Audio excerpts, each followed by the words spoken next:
Y aquí Pablo pues termina con una oración. Pablo empezó la carta en lo alto. Sí. Perdón, se me olvidó el aparatito aquí. Pablo empezó la carta en lo alto. ¿Se acuerda que las bendiciones celestiales provenían de dónde? De lo alto. Y aquí viene Pablo y termina la carta en sus rodillas. Increíble eso, ¿verdad? Bueno, entonces hoy llegamos al final de la carta. En el capítulo 1 aprendimos de las bendiciones espirituales que nos pertenecen por estar identificados con Cristo. ¿Se acuerdan? Aprendimos que fuimos escogidos por el Padre antes de la fundación del mundo. Aprendimos que Él nos predestinó, aprendimos que Él nos adoptó, que Él nos redimió a través de Jesucristo. Aprendimos a través de Jesús que a través de Jesús obtuvimos una herencia y aprendimos que fuimos sellados por el Espíritu Santo de la promesa. ¿Se acuerdan de eso? Aleluya. En el capítulo 2 hablamos de las tinieblas de las cuales Cristo nos sacó. ¿Se acuerdan? Y también estudiamos que la salvación era por fe. ¿Sí o no? En los versículos 8 y 9. Por medio de la gracia para que no nos gloriemos, porque no es por obra, amén. En el capítulo 3, Pablo siente la necesidad de reexplicar este misterio y aprendimos varias cosas allí. En el capítulo 4, Pablo empieza con la parte práctica de la epístola. ¿Se acuerdan que lo habíamos dicho? El 4, 5 y 6 son la parte práctica de la epístola. Y comenzamos a hablar sobre el caminar de un cristiano y aprendimos varias cosas que son dignas del llamado de Dios. Amén. En el capítulo 5 extendimos ese tema un poquito más y hablamos entonces de lo que era caminar en amor, caminar como hijos de luz y caminar en sabiduría. También aquí hablamos sobre el sometimiento de los unos a los otros. Empezamos con ese tema y vimos cómo se veía la relación de sometimiento en la pareja. ¿Se acuerdan? Luego en el 6 seguimos la relación entre padres e hijos y las relaciones entre empleados y empleadores. También allí hablamos de la famosa armadura de Dios, que era necesaria ¿para qué? Para extinguir los dardos del enemigo, del maligno. Observamos cada elemento de esa armadura. ¿Cuáles eran? El cinturón de la verdad, la coraza de justicia, el calzado del evangelio de la paz, el escudo de la fe, el yelmo de la salvación y la espada de la verdad, que es ¿qué? Que es la palabra de Dios. Entonces, ahora venimos a la oración. A la oración. Muchos creen que la oración es el séptimo elemento de la armadura. En realidad no es parte de la armadura, pero la cuestión aquí es, sin oración no se puede ir a la batalla. ¿Estamos de acuerdo? Entonces, para poder entender esto de una manera más clara, la revisión de la Reina Valera de 1960, o sea, la versión revisada, se acerca más al griego en cuanto a la relación que existe entre la oración y la armadura de Dios. Si usted ve en los versículos 17 y 18, ¿quién tiene aquí esa versión, por cierto? La versión revisada de 1960. ¿Ninguno? Ok. Pero dice así: y tomad el yelmo de la salvación y la espada del Espíritu, que es la palabra de Dios, orando en todo tiempo, con toda oración y súplica en el Espíritu, y velando con ello con toda perseverancia y súplica por todos los santos. Entonces el link ahí es que es la palabra de Dios orando. La palabra de Dios orando. O sea que nuestras oraciones deben estar basadas en la palabra de Dios. Amén. Cuando usted ora, tiene que orarle al Dios del universo, tiene que orarle con cosas que son congruentes con su palabra. ¿Estamos de acuerdo? Porque si nosotros le oramos a Dios con algo que no es basado en su palabra, Él no va a escuchar eso. O sí lo escucha, pero no le para. ¿Por qué? Porque esta es su base para hablar con Dios. Amén. Entonces, por ejemplo, el Señor nos advirtió sobre los fariseos en Mateo 6, del 7 al 8, que dijo: y al orar no uséis repeticiones sin sentido como los gentiles, porque ellos ¿qué? Se imaginan que serán oídos por su palabrería. Eso no es oración. La palabrería no es oración. Por tanto, no os hagáis semejantes a ellos, porque vuestro Padre sabe lo que necesitáis antes que vosotros se lo pidáis. Dios sabe todo. El Salmo 139 nos dice que, Señor, tú sabes mi entrar y mi salir. Él lo sabe todo.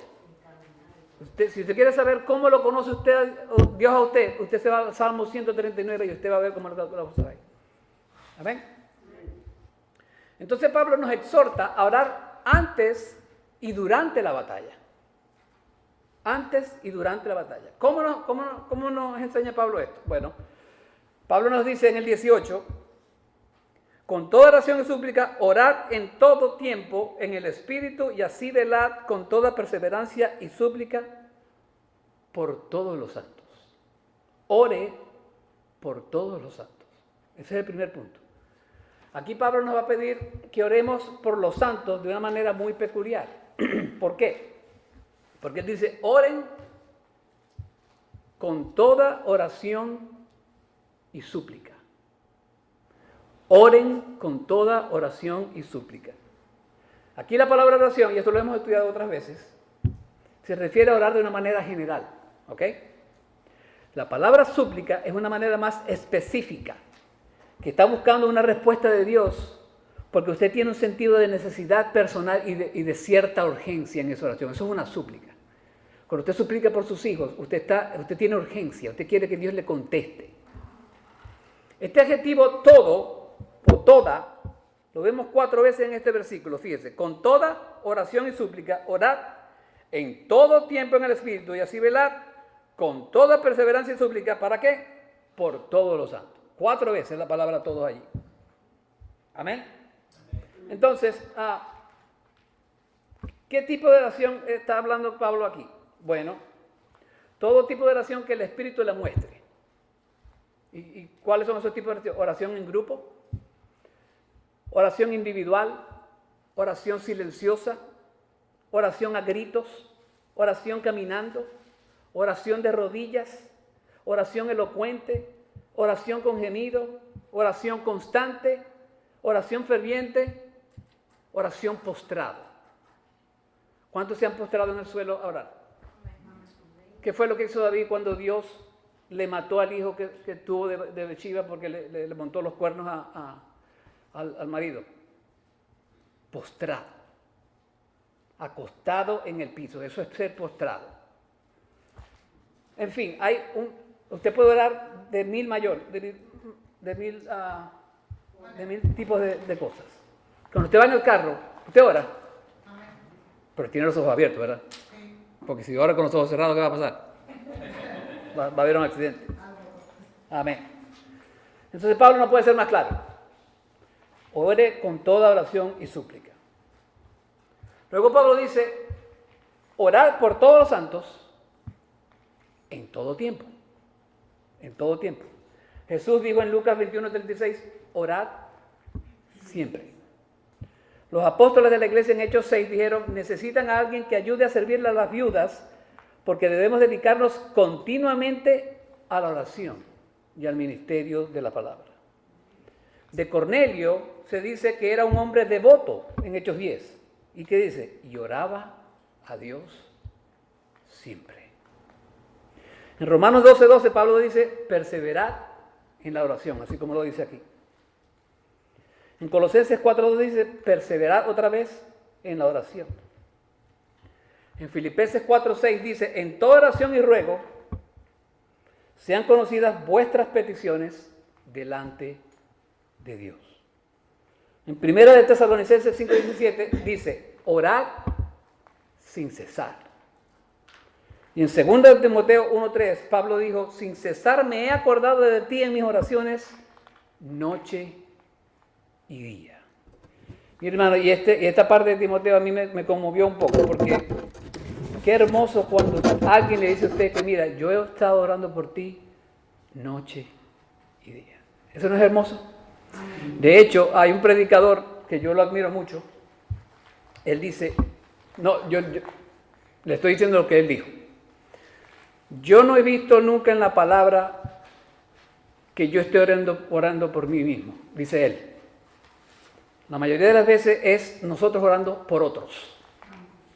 Él dice, a medida que usted ora por otros, Dios le va a dar la paz, porque ¿qué es lo que pasa? Que otros están orando por usted. Amén. Así que si usted ora por otros y se olvida de orar por usted, no se preocupe, porque alguien en un lugar del mundo está orando por usted.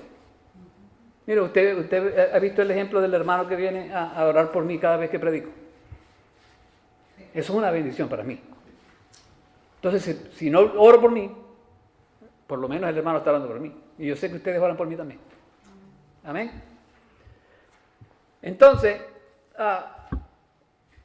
sin cesar me he acordado de ti en mis oraciones. Eso es bello, es hermoso. Es una conversación abierta y constante con el Señor. Lo otro es que orad sin cesar. ¿En qué? En el Espíritu. Orad sin cesar en el Espíritu. Orar en el Espíritu es lo mismo que orar en el nombre de Cristo. Porque el Padre, el Hijo y el Hijo y el Espíritu son ¿qué? Son uno solo. Son uno solo. Yo escribí aquí, aprenda a orar en armonía con el Espíritu. O sea, en el nombre de Jesús.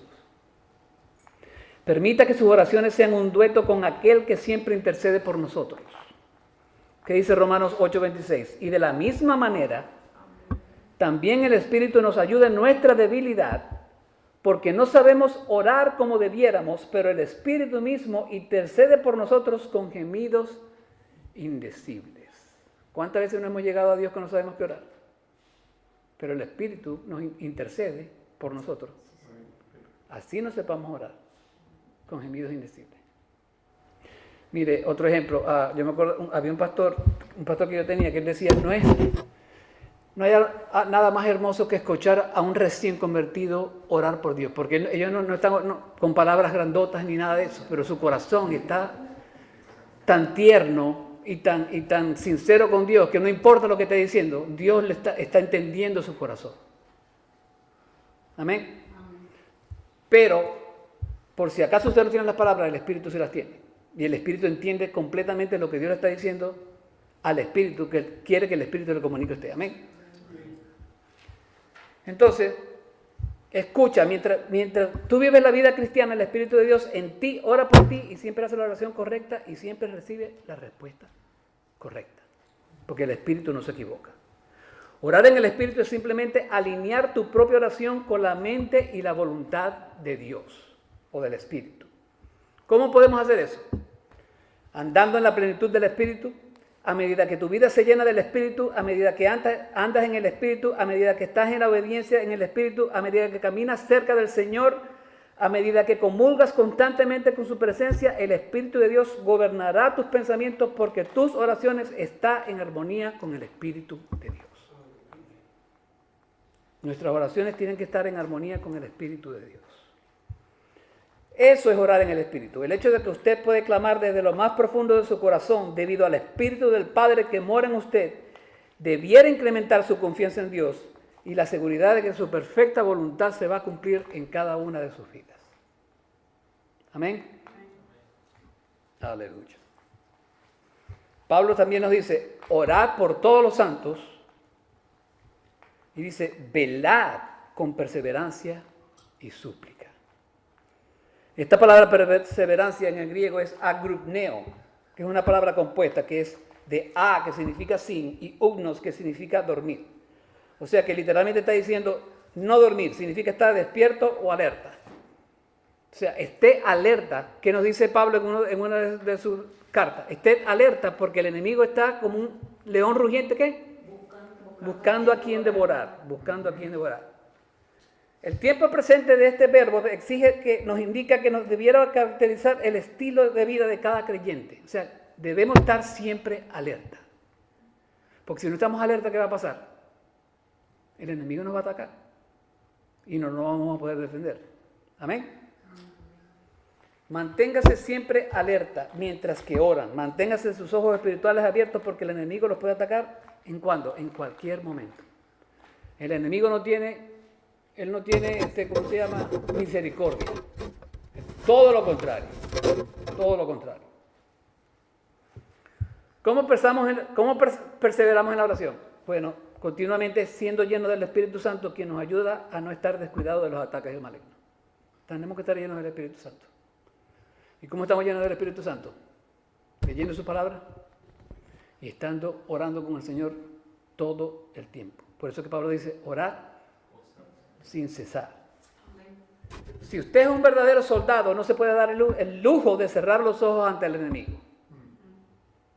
Usted tiene que estar alerta y preparado para el ataque de nuestro enemigo, el diablo. Velad y orad era una cosa que el Señor dijo constantemente y exhortaba a los discípulos de esa manera. En Marcos 13:33 él dice, está alerta, velad, porque no sabéis cuándo es el tiempo señalado. Y en Marcos 14:38 dice, velad y orad para que no entréis en tentación. El espíritu está dispuesto, pero la carne es débil. O sea que hay que velar, hay que velar. Si no estamos alertas, el enemigo nos va a atacar y nos va a hacer ceniza. Amén. Y por último, Pablo dice, orad por todos los santos. No por algunos y unos poquitos, por todos los santos. No debiera haber una persona en este mundo por la cual usted no está dispuesto a orar. ¿Está escuchando eso? El Señor mismo nos dijo, orad por sus enemigos. Y es bien difícil orar por nuestros enemigos, pero es un mandato del Señor. Orad por sus enemigos. Pero Pablo aquí es específico. Él dice, orad ¿por quién? Por todos los santos. Y me acordé de esta palabra de Gálatas 6:10.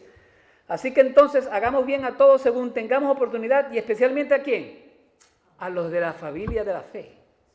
¿Y usted no cree que dentro de hacer de esa categoría de hacer bien es orar por ellos? ¿Amén? Si usted ora por un inconverso, más tiene que orar por el cristiano. Porque el inconverso no tiene la armadura de Dios. El cristiano sí la tiene. Ore que el Señor le dé fuerzas a ese cristiano para usar esa armadura. Para usar esa armadura. Aleluya. Amén.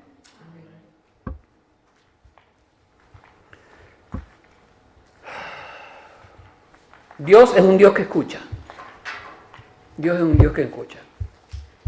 Salmo 65:2 dice, oh tú que escuchas la oración, hasta ti viene todo hombre.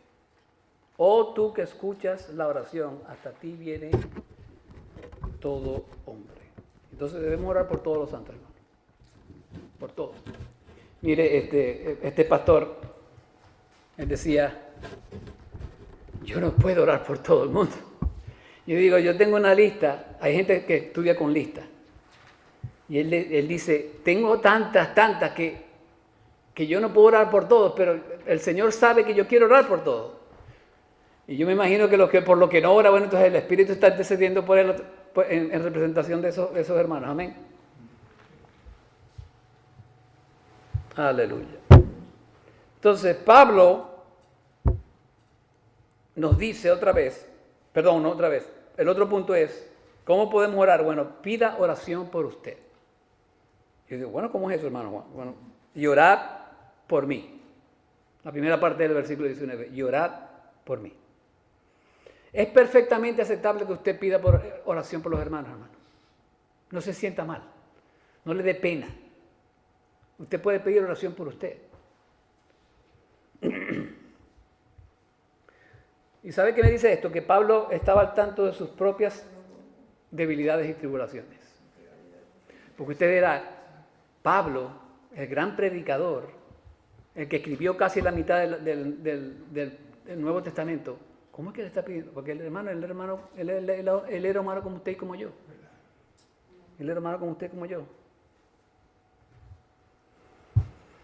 Mire, Pablo no aceptó su propia debilidad cuando dijo en 2 Corintios 12, 8, 9, y él me ha dicho, te basta mi gracia, pues mi poder se perfecciona en la debilidad. Por tanto, muy gustosamente me gloriaré más bien en mis debilidades, para que el poder de Cristo more en mí. Por eso me complazco en las debilidades, en insultos, en privaciones, en persecuciones y en angustias por amor a Cristo, porque cuando soy débil, entonces soy fuerte. Si Él estaba al tanto de sus debilidades, ¿por qué nosotros no estamos al tanto de las debilidades de nosotros? Porque Él era humano como nosotros. Él no era un superhombre. Dios lo usó grandemente, como también Dios puede usarlo usted grandemente. Pero Él estaba al tanto de sus debilidades y por lo tanto Él pedía por oración. Mire, en Romanos 15, 30 al 31, y esto es para probar que Pablo pedía oración. Romanos 15, 30 al 31 decía: os ruego, hermanos, por nuestro Señor Jesucristo y por el amor del Espíritu, que os esforcéis juntamente conmigo en vuestras oraciones a Dios por mí. A Pablo no le da la pena pedir oración. Dice, ¿para qué? Para que sea liberado de los que son desobedientes en Judea y que mi servicio en Jerusalén sea aceptable a los santos. Pedí oración por él. En 2 Corintios 1:11 decía, cooperando también con vosotros con nosotros, con la oración, para que por muchas personas sean dadas gracias a favor nuestro por el don que nos ha sido impartido por medio de las oraciones de muchos. Pedí oración por él. 2 Tesalonicenses 3, del 1 al 2. Finalmente, hermanos, orad por nosotros para que la palabra del Señor se extienda rápidamente y sea glorificada, así como sucedió también con vosotros, y para que seamos librados de hombres perversos y malos, porque no todos tienen fe. Así que, hermano, la próxima vez que le dé pena pedir oración, la próxima vez que se siente que está molestando a la gente por pedirle que ore por usted, acuérdese de que Pablo, el gran misionero, el gran evangelista, el gran teólogo, el gran todo, era un humano como usted y como yo. Era un humano como usted y como yo y tenía necesidad de oración como usted y como yo. ¿Amén? ¿Cómo podemos orar? Y este es el último punto. Ore con un verdadero propósito. Ore con un verdadero propósito. En el 19 sigue allí.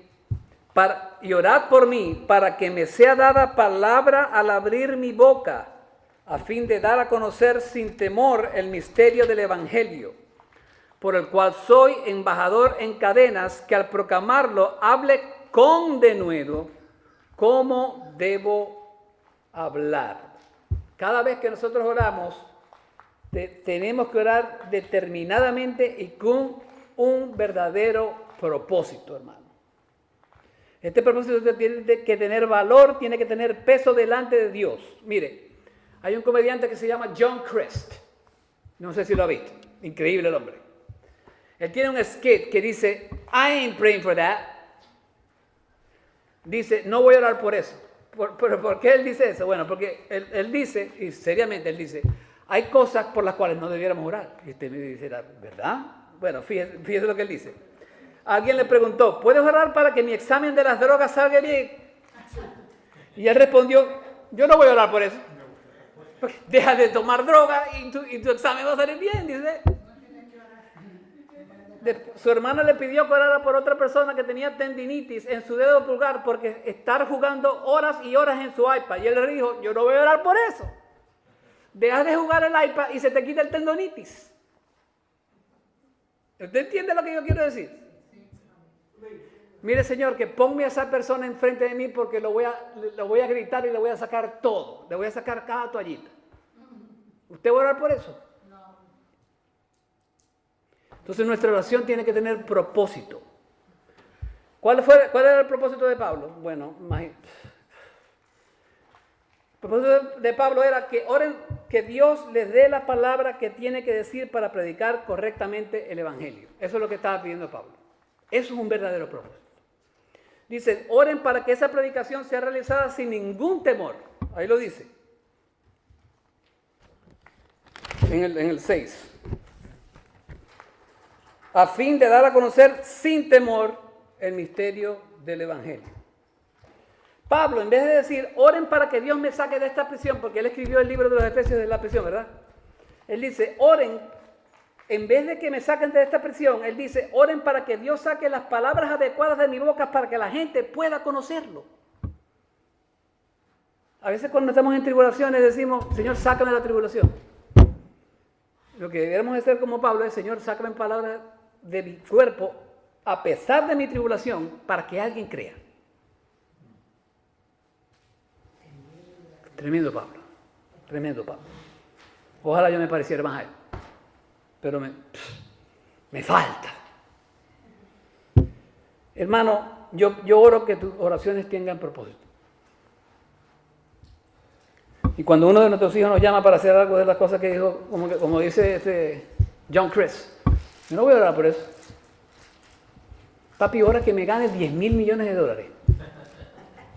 Trabaja.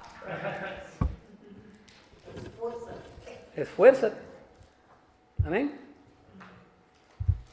Tengo 2 preguntas para usted. ¿Le está pidiendo a Dios cosas de gran valor para Él? ¿O le están pidiendo cosas a Dios de gran valor para usted? Tiene que alinearse con la voluntad de Dios, ¿sí o no? ¿Está pidiéndole cosas a Dios alineadas por su palabra? ¿O está pidiéndole cosas alineadas por el mundo y por su propia sabiduría?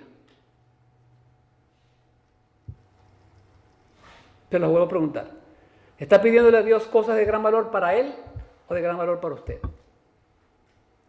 ¿O le está pidiendo a Dios cosas a Dios que están alineadas por su palabra o que están alineadas por el mundo o por su carne? ¿Amén? Mire, Pablo termina esta carta con los versículos del 22 al 24, del 21 al 24. Él dice, yo escribí aquí, ¿cómo le pedimos a otros que oren por nosotros correcta y efectivamente si no les ofrecemos detalles de nuestra situación?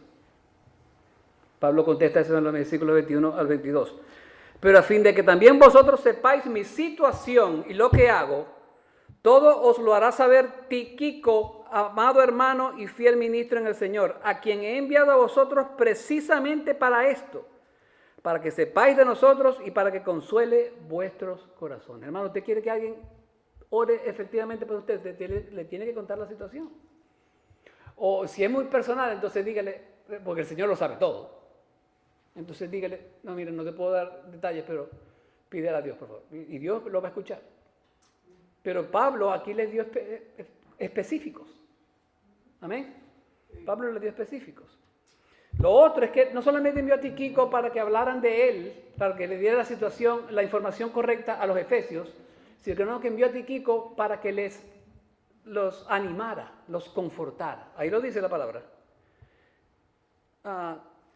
Pero a fin de que también vosotros sepáis mi situación y lo que hago, todo lo hará saber Tíquico, amado hermano y fiel ministro en el Señor, a quien he enviado en vosotros, para que sepáis de nosotros y para que consuele vuestros corazones. Amén. Pablo estaba preso, pero tenía sus preacher boys. Y dijo, mira, vete para allá para Efesios, para que darles una palabra para que se conforten los hermanos. Después en los versículos 23 al 24, Pablo le pide al Señor que los llene de paz, que los llene de amor, que los llene de fe y que los llene de gracia con un amor incorruptible. Y yo tuve que buscar esta palabra en el griego, la palabra incorruptible. Un amor, porque el amor incorruptible solamente proviene de Dios. Amor incorruptible. Y esta es una palabra que en el Nuevo Testamento se utiliza para describir la naturaleza incorruptible del cuerpo del resucitado, que es Jesús. Se utiliza para la calidad imperecedera de la herencia del creyente y se utiliza para la naturaleza duradera de la verdad y del amor de Dios. Un amor incorruptible, un amor inagotable. El Salmo 143, 8 dice, hazme oír cada mañana acerca de tu amor inagotable, porque en ti confío. Muéstrame por dónde debo andar, porque a ti me entrego. Dios tiene un amor inagotable, hermano. A él el amor no se le acaba. A nosotros a veces se nos acaba. Y no se debiera acabar. Pero a veces se nos acaba, porque no es un amor como el de Dios, el agape. Mire, hermano, si usted no puede ver el amor de Dios en sus vidas, hay algo malo en su relación con Él. Hay algo malo en su relación. Quizás la influencia del mundo, quizás es un ataque satánico, quizás es falta de oración, quizás es falta de comunidad con los santos de la iglesia. Pero si usted no puede sentir el amor de Dios, hay algo malo allí. Y Pablo nos dice, creo que en 1 o 2 de Corintios, examínese para ver si usted está en la fe.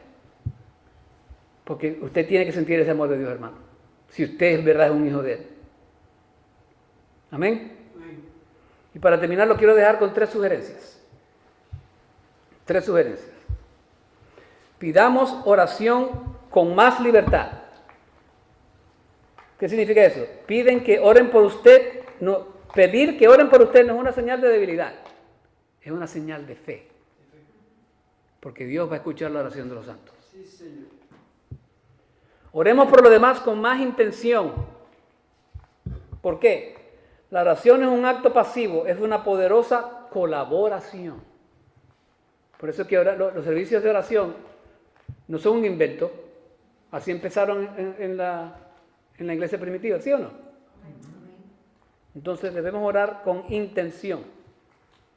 Y otra cosa aquí con la intención, cuando alguien le dice, ore por mí, hermano, agárrelo y ore por esa persona de una vez. No, yo oro por, se le va a olvidar en la semana orar por esa persona. A mí me ha pasado. Por eso que el hermano este que viene, ora por mí ahora. Cuando ustedes me han dicho, yo no sé si le ha pasado conmigo, pero pastor, mire, que voy por eso. Venga para acá, vamos por aquí, vamos a orar. Intención. Y lo último, busquemos valentía para proclamar el Evangelio. No solo para pastores o misioneros, sino para cada uno de nosotros en nuestra vida diaria. Porque los pastores y los misioneros son los únicos que son responsables de la predicación del Evangelio. Todos nosotros somos. El pastor no es más que usted y usted no es más que yo. Somos igualitos en los ojos de Dios. Amén. Entonces, hermano, este es el final de la serie de En Él, porque Él era el foco, ¿sí o no? Jesús es el foco de todas las cosas. Mire, y para terminar, yo quiero leer el capítulo 1 de Efesios, porque en realidad es sobre Él. Voy a empezar en el 1. Pablo, apóstol de Él, por la voluntad de Dios, a los santos que están en Efeso y que son fieles en Él. Gracias a vosotros y paz de parte de Dios nuestro Padre y del Señor Jesucristo. Bendito sea Dios el Padre de nuestro Señor Jesucristo, que nos ha bendecido con toda bendición espiritual en los lugares celestiales en Él, según nos escogió en Él antes de la fundación del mundo, para que fuéramos santos y sin mancha delante de Él. En amor nos predestinó para adopción como hijos para sí mediante Él, conforme al beneplácito de su voluntad, para alabanza de la gloria de su gracia, que gratuitamente ha impartido sobre nosotros en Él, quien es el amado. En Él tenemos redención mediante su sangre, el perdón de nuestros pecados según las riquezas de su gracia, que ha hecho abundar para con nosotros en toda sabiduría y discernimiento. Nos dio a conocer el misterio de su voluntad, según el beneplácito que se propuso en Él, con miras a una buena administración en el cumplimiento de los tiempos, es decir, de reunir todas las cosas en Él, tanto las que están en los cielos como las que están en las tierras. En Él también hemos obtenido herencia, habiendo sido predestinados según el propósito de aquel que obra todas las cosas conforme al consejo de su voluntad, a fin de que nosotros, que fuimos los primeros en esperar en Él, seamos para alabanza de su gloria. Mire, hermano, toda la Biblia es sobre Él. Mire, hay una predicación, y esto no lo vamos a nombrar, pero hay una predicación de Oral Roberts, que él habla de cada nombre de Jesucristo en cada libro de la Biblia. Amén. Por ejemplo, en el libro de Juan, ¿quién es Él? Él es el hombre, el Hijo de Dios. En Mateo, ¿quién es? El Rey de los judíos. En Marcos, ¿quién es? Él es el siervo de Dios. Y así en cada libro de la Biblia. Él debiera ser el foco de nuestra vida, si usted es un hijo de Él. Amén. Así que alábelo a Él, órele a Él, pídele cosas a Él, porque si usted es un hijo de Él, Él escucha sus oraciones porque usted le pertenece a Él. Vamos a orar. Padre Celestial, en el nombre de tu Hijo Jesús, Señor, gracias por esta serie, Señor, que por lo menos a mí, Señor, tú me hablaste. Y también oro que los hermanos aquí presentes, Señor, también hayan gozado de tu palabra en el libro de los Efesios, Señor. Ayúdanos en esta mañana, Señor, a disfrutar cada uno de nosotros, a disfrutar la compañía, a disfrutar de tu compañía, Señor, de tu presencia, a disfrutar de tu palabra, Señor, que esta palabra que nos diste hoy se incruste en nuestros corazones esta mañana, Señor, y la pongamos en práctica y que nos bendiga y nos bendiga y nos bendiga cada día. Ayúdanos, Señor. Gracias por el sol resplandeciente, gracias por el clima hermoso, gracias por tu creación, Padre. Pero sobre todo, gracias por la salvación que tú proveíste a través de tu Hijo Jesucristo en la cruz del Calvario. Gracias, Señor. Camina con nosotros en esta mañana. En el nombre de tu Hijo Jesús. Amén y amén.